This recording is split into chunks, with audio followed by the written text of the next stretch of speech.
Truth Revolution. Hey, welcome to Truth Revolution. This is where faith and reason meet. I'm Pastor Dave, that's Pastor Jeff, and we are from Revolution Church in Salina, Kansas. And today we're talking about objections to the teleological arguments. The teleological argument is also known as the design argument, and it's a way that we can prove God exists, a way that you can know that God is real.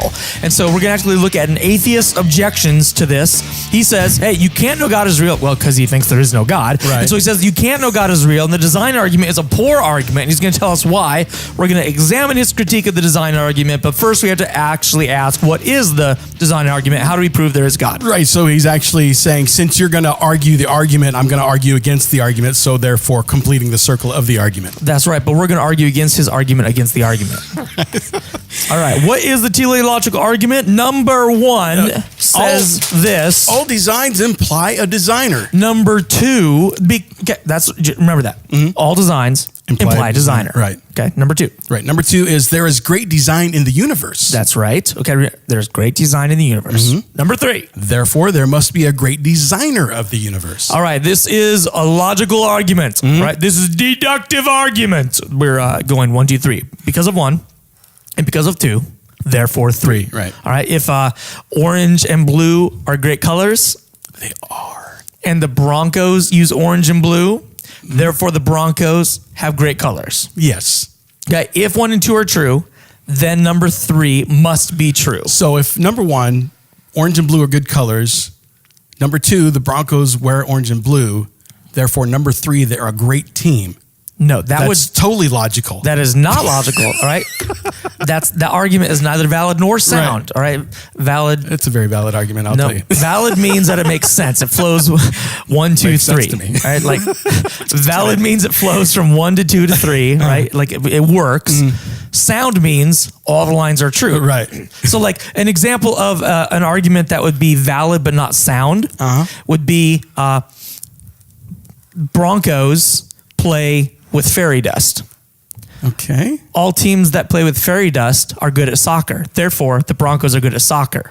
Right? That's actually a valid argument. Right. Because if 1 is true and if 2 is true, then 3 will be true. Right. However, the fallacy lies in number one, Right. Because it's not true that whatever number 1 was. that there is fairy dust. That there's fairy dust. So anyway, so the teleological argument is valid, and the question is it sound? Okay, I'm going to read it again to you. All right. So all designs imply a designer. Okay, so if it's true that all good designs imply there was a designer, Right. Look around you at everything that you've got in your house. and we'll get there. I'll just Okay. chill for a second. We're just doing the argument. Well, okay, All right. So then. if it's true that all designs, Mr. Stormtrooper. you're more ADD than me this week. Sorry. That's all right.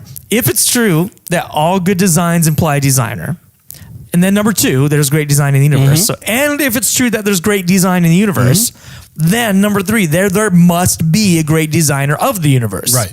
Okay, this is how we know there's God. So Romans 1:20 actually says this. For since the creation of the world, God's invisible qualities, his eternal power and divine nature, have been clearly seen, being understood from what has been made, so that men are without excuse. Okay, so scripture actually puts it out there and says you can look around to creation and you can see things that exist and you can know that there's a God just by looking at them. Right. Period. That's what it says. You can understand God's eternal power. You can understand his divine nature. It says it's clearly seen, being understood from what was made. All you got to do, look at your bodies, look at the technicalities in your eye. Right. How your eye connects to the back of your brain with the optic nerve. Absolutely. And how your heart has different chambers, how it pumps the blood. You can look at the earth and how trees and plants grow, how you can look at the stars and their fixed orders of orbits, and just amazing things, the way this universe was designed, and just know that there was a God.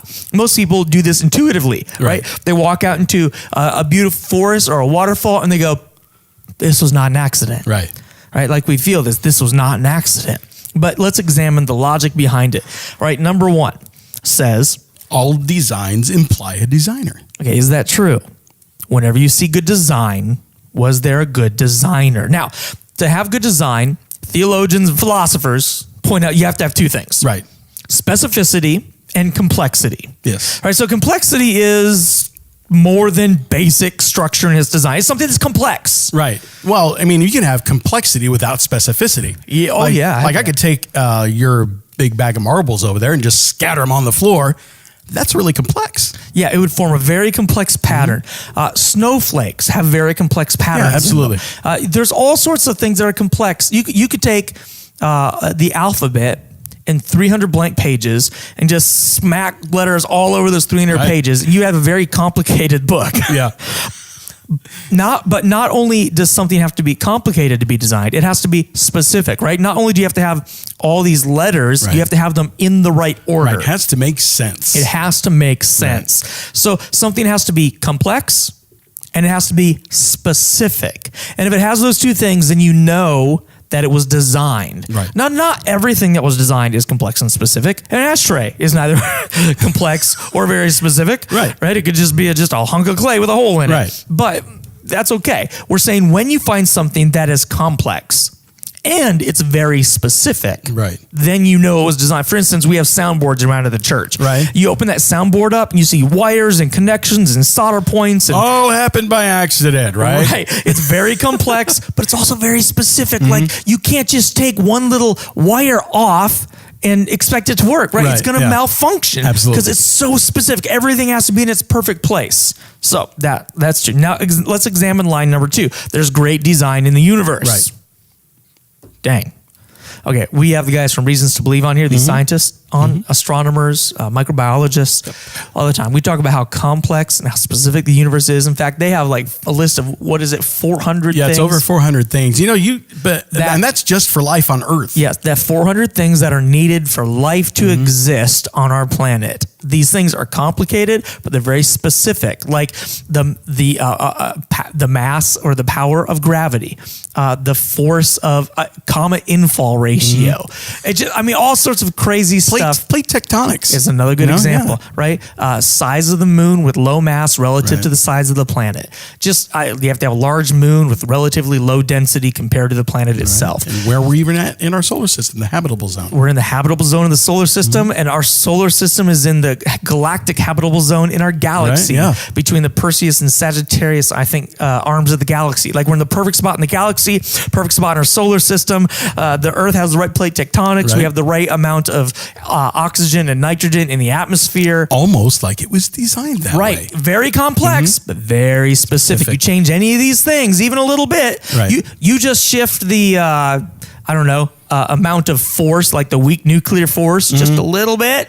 Boom, we cease to exist. Right. All these things, very complex, but very specific. So there is very great design in our universe. All right. So because all designs imply a designer, and because there is great design in our universe, there must be a great designer of the universe. All right. So now we're going to get into the article that has problems with design. All right. This is by Luke Muehlwasser. He's from commonsenseatheism.com. And we'll just start out by saying, look, most of these guys are smart. We admire their tenacity, their desire to search things out and to wrestle with things. So we're going to, I think he's made some mistakes in this article. We're going to talk about them. Let's go ahead and start going through it. All right. The design argument is probably the most popular argument for the existence of God. Even a non-religious person may look at the world so complex and beautiful and decide it must have been created by somebody very smart and powerful. Yeah. Voltaire and Thomas Jefferson thought religions were absurd, but even they thought there must be some kind of creator. Yeah. So, and they basically followed this. I mean, this argument goes all the way back to Plato and beyond. Right. Thomas Aquinas was the one who popularized it. William Paley was the one who popularized this, and he's not as old as Plato. As me? Just kidding. You're older than me. This is getting very complex very quickly. All right. Let's go on. He says, first, Christians do not argue for God in general. This is his problem, but for a specific God, Yahweh. They're really saying the world is so complex so Yahweh must have created it. But we might as well say the world is complex, so Mbambo must have created it. All right. So, and he makes a good point here. The point is the teleological argument doesn't prove the Christian God exists. Right. But we never say that specifically. No. I think our whole deal is, okay, if you don't believe in a God, let's get you to a place where we can actually talk to you about what God actually there is. Yeah, that's right. And so once we believe, there is a God. Now, which one is it? Right. Then that's another question. So he right off the bat, he makes a good point. Yeah. This is only to prove that a God exists, not necessarily the Christian God. We'll go there later. Right. Yeah, he says even if it succeeds, the design argument only gets as far as a creator. That's right.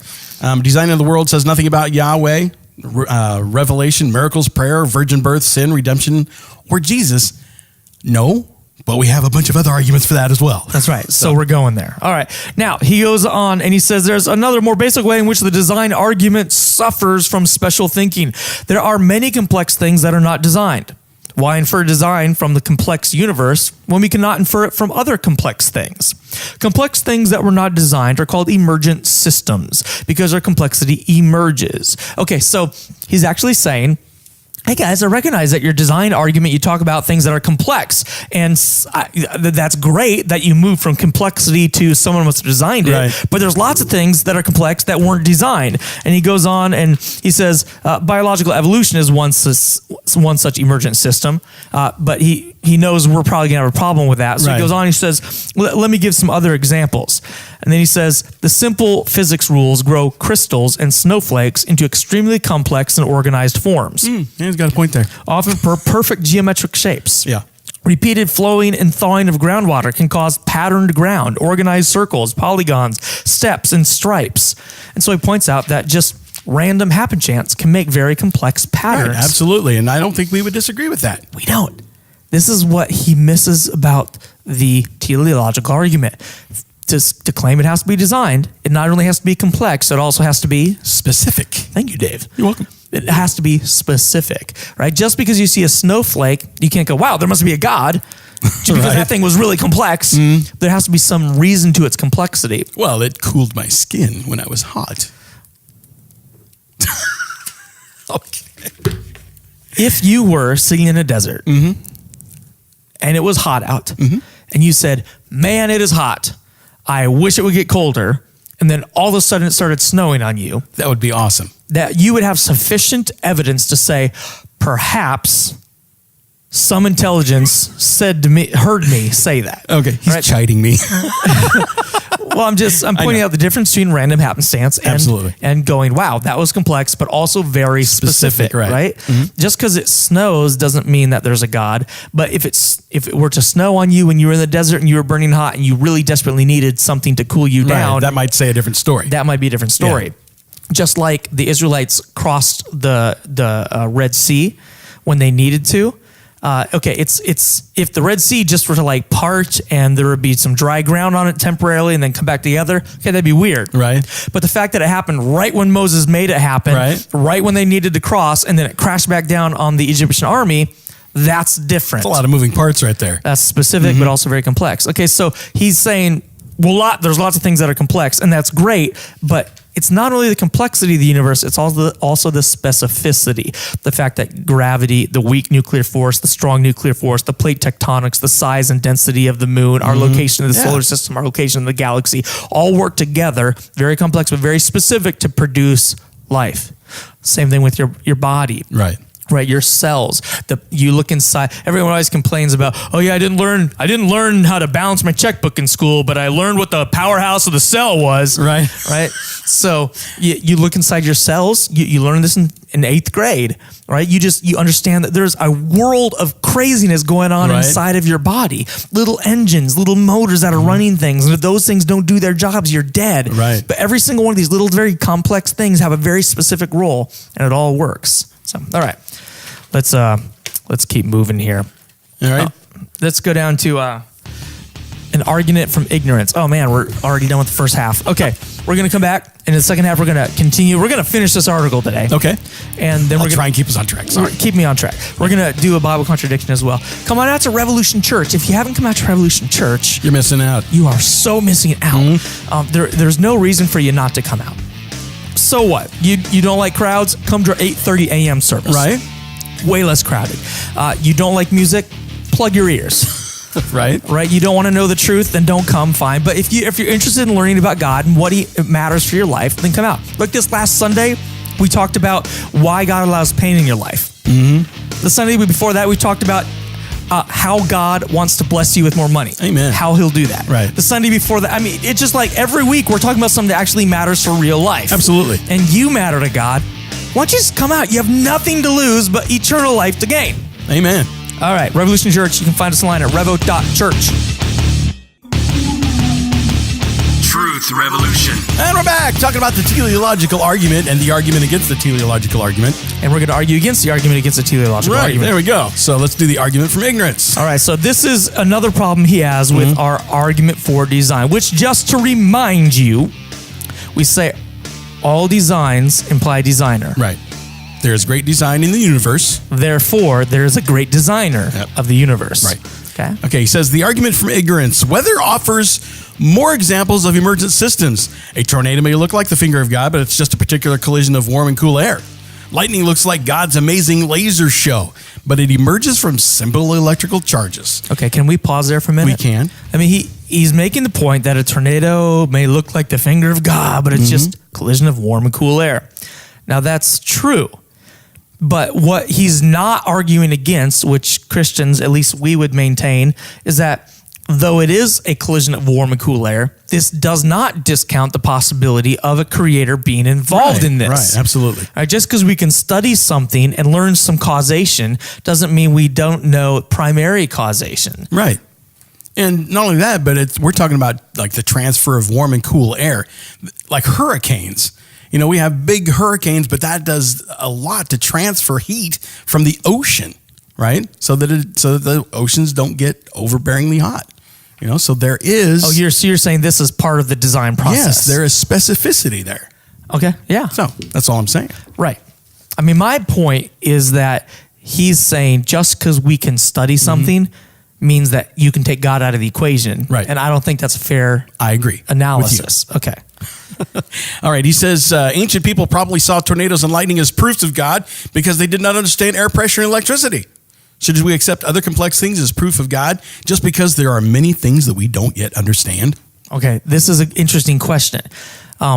Ancient people did see things like tornadoes and lightning, and perhaps they did see it as proof for God. Right. Wow, that tornado came down, and wow, there must be a God who's trying to punish me. Now, we're also saying by the design argument, like Dave pointed out, hurricanes have a purpose, so maybe hurricanes are from God. This is evidence for God's existence. What we're not doing is the direct correlation that he's arguing against. Right. He's saying that when wow, here's a tornado, boom, it collapsed a house. Wow, God must have messed with that person. That's a jump. That's not the argument for design. No. The argument for design is, wow, there are many complex things happening. There are many specific things happening that all line up to allow life to occur. Therefore, this must have all been lined up by a creator. Right. That's very different than saying just because I see a tornado, I assume there's some sort of deity doing this. Yeah. All right. He talks about a big trend. The big trend. All right. Then he says there's another problem. Sure, it's possible that consciousness or something else we don't yet understand isn't an emergent system, but is really governed by magic.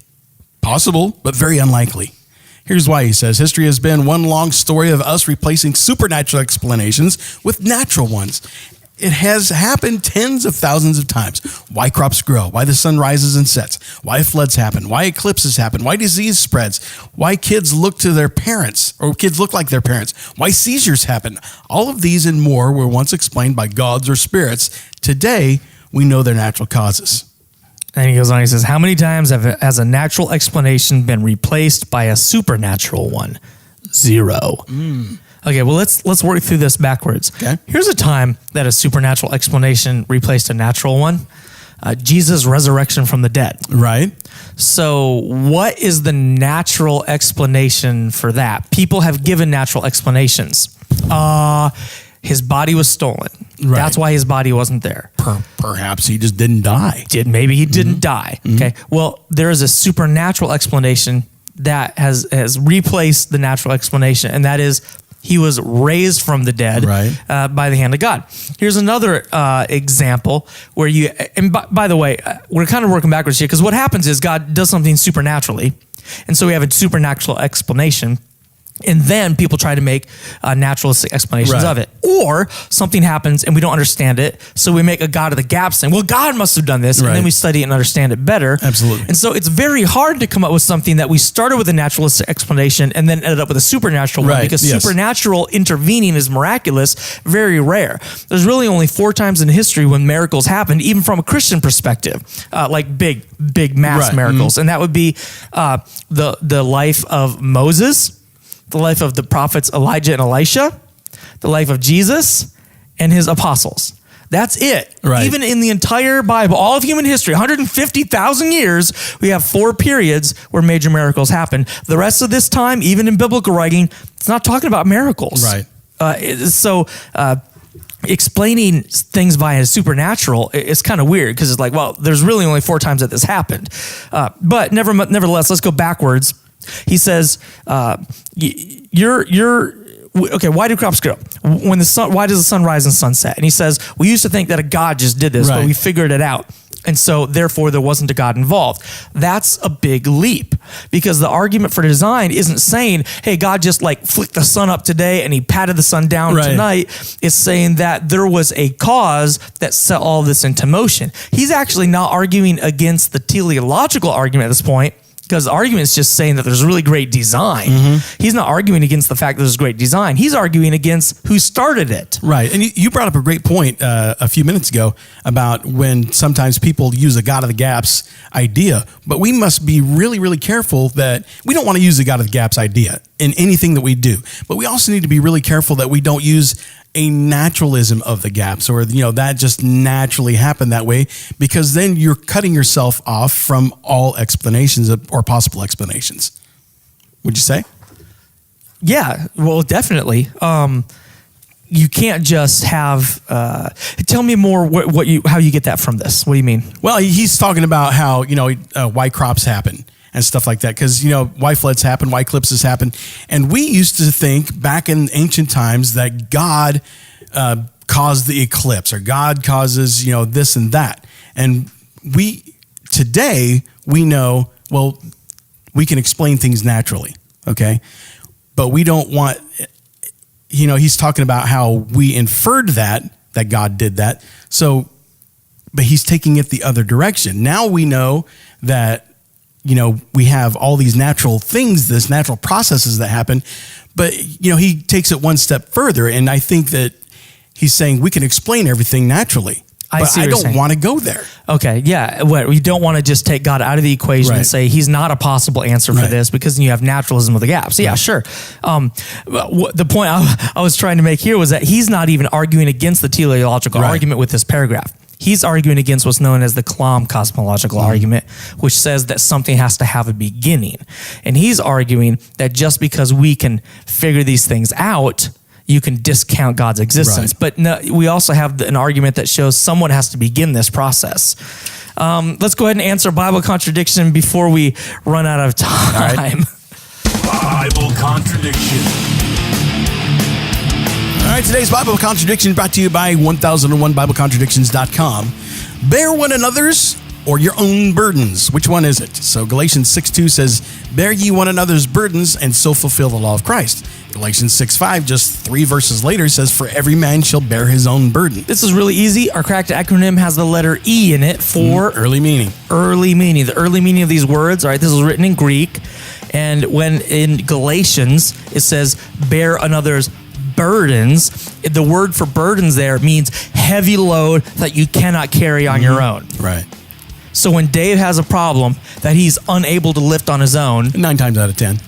we as Christians should help him. Right. But verse 5 says everyone needs to bear their own burden. That word for burden in Greek is something that literally means that you could translate the word daily task.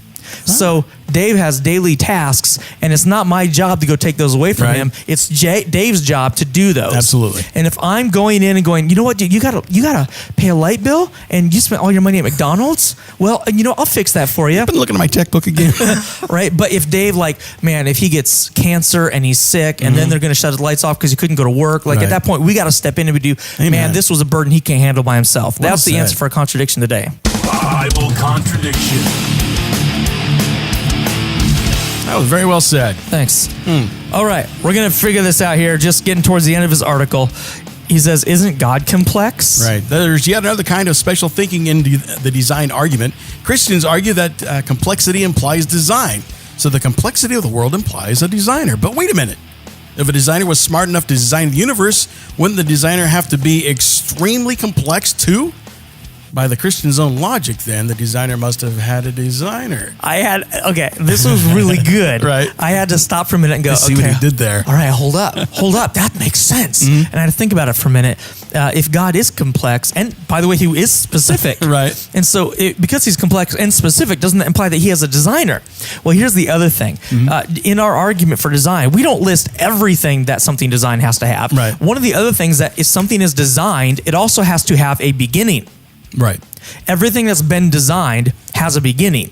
Well, our definition of God is a being who has no beginning. Right. Uncreated. So he does not fit the definition of something that was designed. Nice. So, I will say, Right. that was an interesting moment. He was being very sneaky there. He gave me a pause, and I was like, dude, Right. I think he just made a good point. I'm going to have to think about it. It took me a few minutes to think through it, but Right. God doesn't have a beginning, therefore he could not have been a designed creature. There you go. Although he is complex, and he is specific. Right. So, very, very good. All right, Dave, where should they go? TruthRevolution.tv, and they should go to Revolution Church. And before they go to Revolution Church, check it out online at revo.church. That's right. And on Sundays, when we're having service, you can go to live.revo.church if you want to check it out before you come. Should you write that all down?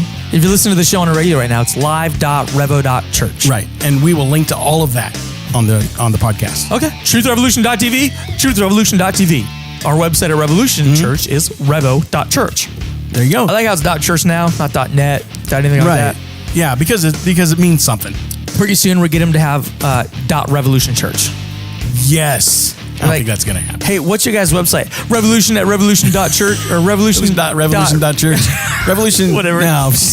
Too complicated. It's church.revolution. That's complicated Right. and Not not specific. specific enough.